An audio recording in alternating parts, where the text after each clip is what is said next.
The state of Virginia, or more precisely, Charlottesville, Virginia, has now taken down the giant monument to Robert E. Lee. And I sort of watched this happening on social media, the monument being kind of hoisted off of its base, slowly brought down and removed. It's apparently going to be relocated somewhere, and apparently Charlottesville is looking to see if there's some sort of historical society or museum that wants it. It's certainly not going to be right there in Charlottesville. And the City Council of Charlottesville had voted as early as 2017 to take down the monument. You might remember the so-called Unite the Right. It wasn't a Unite the Right. It was organized by a leftist, Jason Kessler. And the poster boys of that white supremacy movement, people like Richard Spencer, are by no means on the right. I documented this in the movie Death of a Nation. But one of the city councilmen is quoted from Charlottesville saying, "It feels good to be on the right side of history." This is kind of what I want to talk about a little bit, because what does it mean here to be on the right side of history? This is obviously part of a broader phenomenon, a phenomenon of taking down statues. By the way, not just Confederate statues, but I must say, as someone who has been an enthusiast of the Union side, my hero, as most of you know, is Abraham Lincoln. The Republican Party was the party that mobilized the Union armies. Robert E. Lee was a Democrat. He was also a slave owner. He inherited some slaves, but he didn't really run a plantation or manage a plantation. In fact, he was a military guy for his entire career. He also spoke out, by the way, against slavery. He thought it was a bad institution, and he thought it was bad both for the master and for the slave. And but at the same time, he was a patriot of the state of Virginia, something that's kind of hard for us to understand today, when we can understand being a patriot for the country, but the idea of being attached to a state seems a little bit odd to us. But it didn't seem odd at the time, really, to anyone. The Northerners understood exactly what Robert E. Lee was saying. Remember, it was the states that created the Union.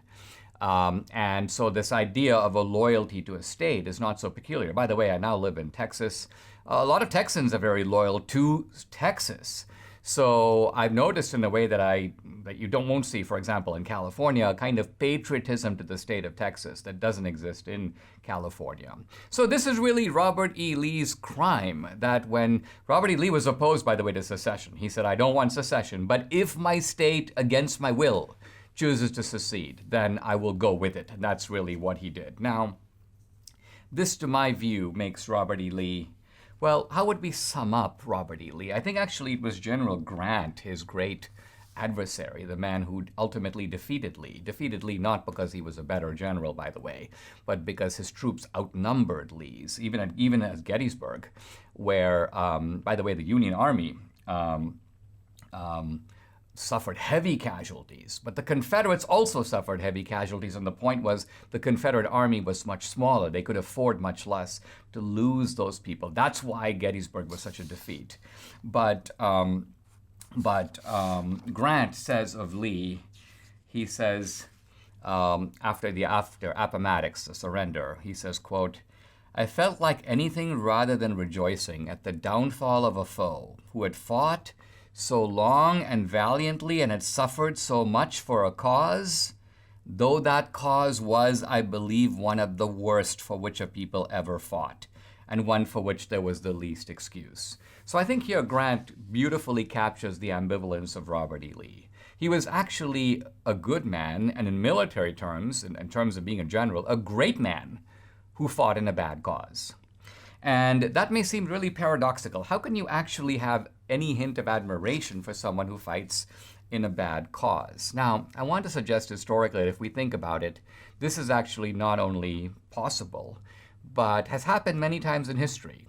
During the Crusades, the Christian Crusaders, led by Richard the Lionheart, were fighting a formidable Islamic radical foe led by a man named Saladin. But Saladin, although in many ways he was you may say, progenitor of Al-Qaeda and ISIS, a Muslim fanatic, a man who gave no quarter, bloodthirsty, ruthless, cruel, yes. But he was also chivalric in his own way. At one point, he intercepted some letters that Richard the Lionheart had written to his wife, and he returned them unopened, with even the seals unbroken. And many Christians who have written about the Crusades have shown naked admiration for the chivalry of Saladin, even though, from their point of view, a bad guy, or at least a good guy, perhaps fighting in a very bad cause. And now we turn to Winston Churchill and the Nazis. Because if you listen to what Winston Churchill said about Hitler, he was bitter and savage and angry, and he wanted no good to come to him. And he, of course, had the view that Hitler was a thoroughly bad man in a bad cause. But this was not, in fact, Winston Churchill's view of Erwin Rommel, who was the general in charge of the Nazi forces, the German forces, and the Panzer divisions in North Africa. Here's Churchill on Rommel. His ardor and daring inflicted grievous disasters upon us, but he deserves the salute which I made him, and not without some reproaches from the public, in the House of Commons in January 1942, when I said of him, "We have a very daring and skillful opponent against us, and may I say, across the havoc of war, a great general." So interestingly, Churchill does not transfer his complete hatred of Hitler to Hitler's general, Rommel, for whom he has, well, I was going to say concealed, but not so concealed admiration. And so here we have the complexity of history. Robert E. Lee was on the wrong side of history. In that sense, I agree. But he was not the same type of man as some of the other guys who were bad men in a bad cause. Lee remains in some ways the shining spirit of Virginia, and I think in military terms, unarguably one of the greatest generals of all time. Here was a guy who, with a manifestly smaller force, was able to frustrate, flummox, confuse, and throw back Union armies much bigger than his own. And so one can have this kind of complex admiration for Lee and feel at least a tinge of regret that much lesser men than Lee are pulling his statue down.